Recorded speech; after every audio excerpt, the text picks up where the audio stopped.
നമ്മൾ അടുത്ത വിഷയത്തിലേക്ക് കടക്കുന്നതിന് വേണ്ടി ഹാഷിമിനെ ഹാർദമായി സ്വാഗതം ചെയ്യുന്നു.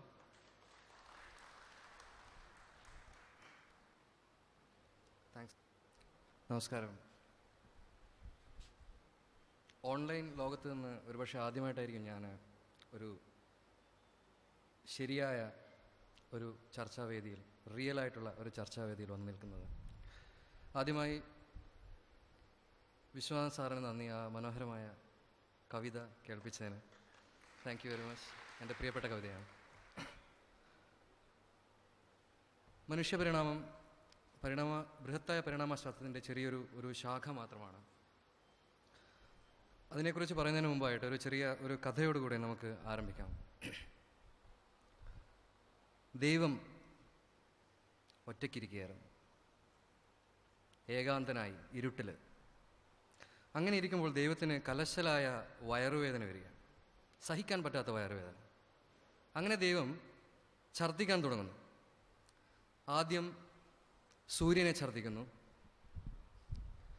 അതിനുശേഷം ചന്ദ്രനെയും, പിന്നീട് നക്ഷത്രങ്ങളെയും ഛർദ്ദിക്കുകയാണ്. എന്നിട്ടും വയറുവേദന ശമിക്കുന്നില്ല. പിന്നീട് ദൈവം ഓരോ മൃഗങ്ങളെയായിട്ട് ഛർദ്ദിക്കാൻ തുടങ്ങി. അങ്ങനെ ഏറ്റവും ഒടുവിൽ തൻ്റെ രൂപത്തിൽ ദൈവം മനുഷ്യനെ ഛർദ്ദിക്കുകയാണ്. ആ മനുഷ്യനിൽ നിന്നാണ് ഇന്ന് ഭൂമുഖത്ത് കാണുന്ന മറ്റെല്ലാ മനുഷ്യരും ഉണ്ടായിട്ടുള്ളത്. ഇത് ഒരു കഥയെന്നതിലുപരി ഒരു വിശ്വാസമാണ്. ഇത് നിലവിലിരിക്കുന്ന ഒരു സംഗതിയാണ്. മധ്യ ആഫ്രിക്കയിലെ ഒരു വിഭാഗം ജനങ്ങളിലുള്ള ഒരു വിശ്വാസമാണ്. ആ ദൈവത്തിൻ്റെ പേരാണ് ബൂംബ. ഇതുപോലെ ലോകത്താകമാനം നമ്മൾ നോക്കിക്കഴിഞ്ഞാൽ പല രീതിയിലുള്ള സംസ്കാരങ്ങളും മതങ്ങളും ഗോത്രങ്ങളും ഉണ്ട്. അവർക്കൊക്കെ അവരുടേതായ സൃഷ്ടിയുടെ കഥയുണ്ട്. ചില കഥകളിൽ മണ്ണ് കുഴച്ച് ആണ് മനുഷ്യനെ ഉണ്ടാക്കിയതെന്ന് പറയുന്നുണ്ട്. ഇവരുടെയൊക്കെ അവകാശവാദം ഇത് ശാസ്ത്രീയമാണ് എന്നുള്ളതാണ്. പറയുന്നതിന് ഉറപ്പ് പോരാഞ്ഞിട്ടാണോ എന്നറിയില്ല. അവർ അതിൻ്റെ വിശ്വസിച്ച് കഴിഞ്ഞാൽ സ്വർഗവും ഹൂറികളും മദ്യപ്പുഴയും ഒക്കെ ഓഫർ ചെയ്യുന്നുണ്ട്. വിശ്വസിച്ചില്ലെങ്കിൽ നരകത്തിലിട്ട് പൊരിക്കുമെന്നും പറയുന്നുണ്ട്. ഏതായാലും ശാസ്ത്രത്തിന് കൊടുക്കാനിപ്പോൾ നരകവും സ്വർഗമൊന്നും ഇല്ല. വിശ്വസിച്ചാലും ഇല്ലെങ്കിലും ശാസ്ത്രത്തിനൊന്നുമില്ല. വിശ്വാസം സാറ് നേരത്തെ സൂചിപ്പിച്ചൊരു കാര്യം, ശരിയായ അറിവ് ശാസ്ത്രീയമായി മാത്രം ലഭിക്കുന്ന ഒന്നാണ്, അല്ലാത്തതൊക്കെയും അന്ധവിശ്വാസമാണ്. പരിണാമത്തെക്കുറിച്ച് ശാസ്ത്രത്തിന് എന്താണ് പറയാനുള്ളത് എന്നാണ് നമ്മളിവിടെ പരിശോധിക്കാൻ പോകുന്നത്, പ്രത്യേകിച്ച് മനുഷ്യ പരിണാമത്തിൻ്റെ കാര്യത്തിൽ. മൊണോഡ് ജാക്കസ്, ഫ്രഞ്ച് ബയോളജിസ്റ്റ്, നോബൽ സമ്മാന ജേതാവ്, അദ്ദേഹം പറഞ്ഞൊരു കാര്യം, പരിണാമ സിദ്ധാന്തത്തിൻ്റെ ഒരു ആസ്പെക്ട്, ഒരു പ്രത്യേകത എന്താണെന്ന് വെച്ച് കഴിഞ്ഞാൽ എല്ലാവരും അതിനെ വിമർശിക്കാൻ വരും, എല്ലാവരും അതിനെ എതിർക്കാൻ വരും. കാരണം എല്ലാവരും ചിന്തിക്കുന്നത് അവരത് മനസ്സിലാക്കുന്നു എന്നുള്ളതാണ്.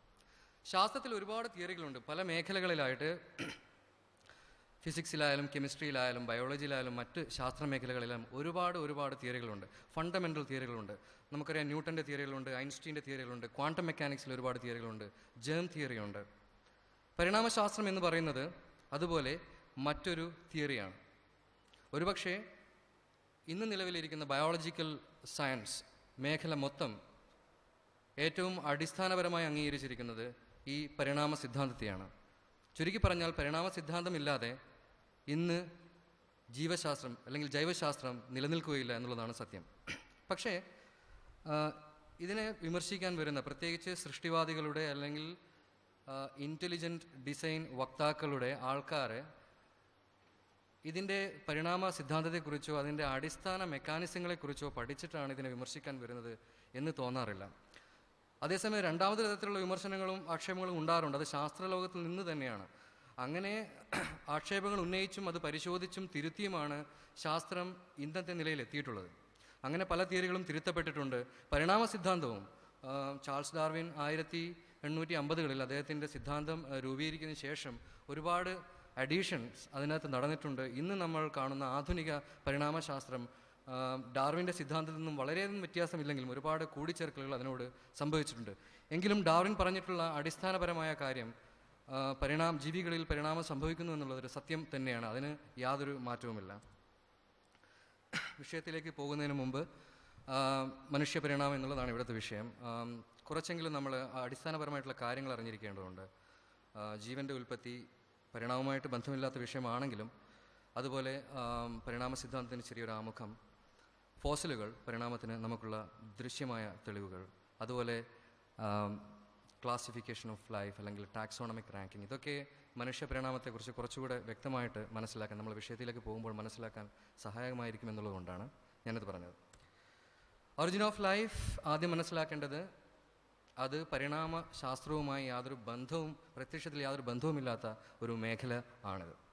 അബയോജനസിസ് പഠിക്കുന്നത് ഇനോർഗാനിക് അല്ലെങ്കിൽ അജൈവ വസ്തുക്കളിൽ നിന്നും, അജൈവ മോളിക്യൂളുകളിൽ നിന്നും എങ്ങനെ ജൈവ മോളിക്യൂളുകൾ ഉണ്ടാകാം എന്ന് മാത്രം പഠിക്കുന്ന ഒരു ശാസ്ത്രശാഖയാണ് അബയോജനസിസ് അല്ലെങ്കിൽ ജീവൻ്റെ ഉൽപ്പത്തിയെക്കുറിച്ച് പഠിക്കുന്ന ശാസ്ത്രശാഖ. അതിലൊരുപാട് ഹൈപ്പോത്തിസിസുകളുണ്ട്. RNA വേൾഡ് ഹൈപ്പോത്തിസിസ് ഉണ്ട്, അതുപോലെ മറ്റ് ഡീപ് വെൻ തിയറി ഉണ്ട്. അത് നമ്മുടെ വിഷയമല്ല. നമ്മൾ ഇവിടെ ചർച്ച ചെയ്യാൻ പോകുന്നത് മറ്റൊരു വിഷയമായ പരിണാമമാണ്. പരിണാമത്തിൽ ചർച്ച ചെയ്യുന്ന ജീവൻ വൺസ് ഇറ്റ് ഈസ് എസ്റ്റാബ്ലിഷ്ഡ്, ഉണ്ടായതിനു ശേഷം പിന്നീട് നടക്കുന്ന പരിണാമത്തെക്കുറിച്ച് മാത്രമാണ് നമ്മൾ പരിണാമ സിദ്ധാന്തത്തിൽ പഠിക്കുന്നത്. നേരത്തെ സൂചിപ്പിച്ചതുപോലെ ബയോളജിയിൽ അല്ലെങ്കിൽ ജീവശാസ്ത്രത്തിൽ ഏറ്റവും കൂടുതൽ അടിസ്ഥാനമുള്ള ഒരു തിയറിയാണ് പരിണാമശാസ്ത്രം. പരിണാമശാസ്ത്രത്തെക്കുറിച്ച് പറയുമ്പോൾ അതിൻ്റെ അടിസ്ഥാനപരമായ മെക്കാനിസങ്ങൾ കൂടെ നമ്മൾ മനസ്സിലാക്കാനുണ്ട്. നേരത്തെ ഞാൻ പറഞ്ഞു, ചാൾസ് ഡാർവിൻ അദ്ദേഹത്തിൻ്റെ പ്രസിദ്ധമായ on the origin of species എന്ന പുസ്തകത്തിലൂടെ മുന്നോട്ട് വെച്ച ഒരാശയം, നമ്മൾ ജീവികളെ നിരീക്ഷിക്കുമ്പോൾ പല തലമുറകൾ കഴിയുമ്പോൾ അതിൽ മാറ്റങ്ങൾ നമുക്ക് കാണാൻ പറ്റും, അല്ലെങ്കിൽ വേരിയേഷൻസ് നമുക്ക് കാണാൻ പറ്റും. ഡാർവിൻ പറഞ്ഞു വെച്ചത് വളരെ ലളിതമായിട്ടുള്ള കാര്യമാണ്. ഈ വേരിയേഷൻസ് നാച്ചുറൽ സെലക്ഷൻ അല്ലെങ്കിൽ പ്രകൃതി നിർദ്ധാരണം എന്ന പ്രതിഭാസത്തിലൂടെ ജീവികൾ സ്ഥിരീകരിക്കപ്പെടുകയും അങ്ങനെ ഒരു സ്പീഷീസിൽ നിന്നും മറ്റ് സ്പീഷീസുകളിലേക്ക് ജീവികൾ പരിണമിക്കുകയും ചെയ്യുന്നു എന്നുള്ളതാണ്. അടിസ്ഥാനപരമായിട്ടുള്ള കാര്യം ഇതാണ്. ഞാൻ ഈ വിഷയത്തിലേക്ക് കൂടുതൽ കടക്കാൻ ആഗ്രഹിക്കുന്നില്ല, കാരണം നമ്മൾ ഫോക്കസ് ചെയ്യാൻ ഉദ്ദേശിക്കുന്ന വിഷയം മനുഷ്യ പരിണാമമാണ്. അത് തന്നെ ഒരുപാട് വലിയ ഒരു ടോപ്പിക്കാണ്, സമയത്തിൻ്റെ റെസ്ട്രിക്ഷനുമുണ്ട്. മ്യൂട്ടേഷൻ, അതുപോലെ ജനറ്റിക് ഡിഫ്റ്റ് തുടങ്ങിയ മെക്കാനിസങ്ങളാണ് വേരിയേഷൻ അല്ലെങ്കിൽ ജീവികൾക്കുള്ള മാറ്റത്തിന് അടിസ്ഥാനമായി വർത്തിക്കുന്നത്. പ്രധാനമായും ജനിതക തലത്തിലുള്ള മാറ്റങ്ങളാണ് മ്യൂട്ടേഷൻസും, അതുപോലെ അല്ലീലുകളിലുണ്ടാകുന്ന മാറ്റങ്ങളാണ് ജനറ്റിക് ഡ്രിഫ്റ്റും. ഫോസിൽസ് എന്താണെന്ന് എല്ലാവർക്കും അറിയാം. ജീവികളുടെ അല്ലെങ്കിൽ പ്ലാന്റുകളുടെ അവശിഷ്ടങ്ങൾ ഭൂമിയുടെ പാറകളുടെ അടരുകൾക്കിടയിൽ നിന്ന് നമുക്ക് ലഭിക്കാറുണ്ട്. ഇതാണ് ഫോസിൽസ്. അതിൻ്റെ കാലപ്പഴക്കം നിർണ്ണയിക്കാൻ നമുക്ക് ഒരുപാട് മാർഗങ്ങൾ ഇന്ന് ലഭ്യമായിട്ടുണ്ട്. റേഡിയോ ആക്റ്റീവ് മെറ്റീരിയൽസിൻ്റെ ഡീകെ മൂലം നമുക്ക് അതിൻ്റെ കാലപ്പഴക്കം നിർണ്ണയിക്കാൻ പറ്റും. കാർബൺ ഡേറ്റിംഗ് ഒരു മാർഗമാണ്. അതുപോലെ പൊട്ടാസ്യം ആർഗൺ മെത്തേഡ് തുടങ്ങി ഒരുപാട് മാർഗങ്ങൾ ഇന്ന് നിലവിലുണ്ട്. ഇതിൻ്റെ അടിസ്ഥാനത്തിൽ ഭൂമിയിലെ പാറകളെ അല്ലെങ്കിൽ ഭൂമിയുടെ സ്ട്രക്ചറിനെ പല കാലഘട്ടങ്ങളിലായിട്ട് തിരിച്ചിട്ടുണ്ട്, പല എറകളായിട്ട് തിരിച്ചിട്ടുണ്ട്.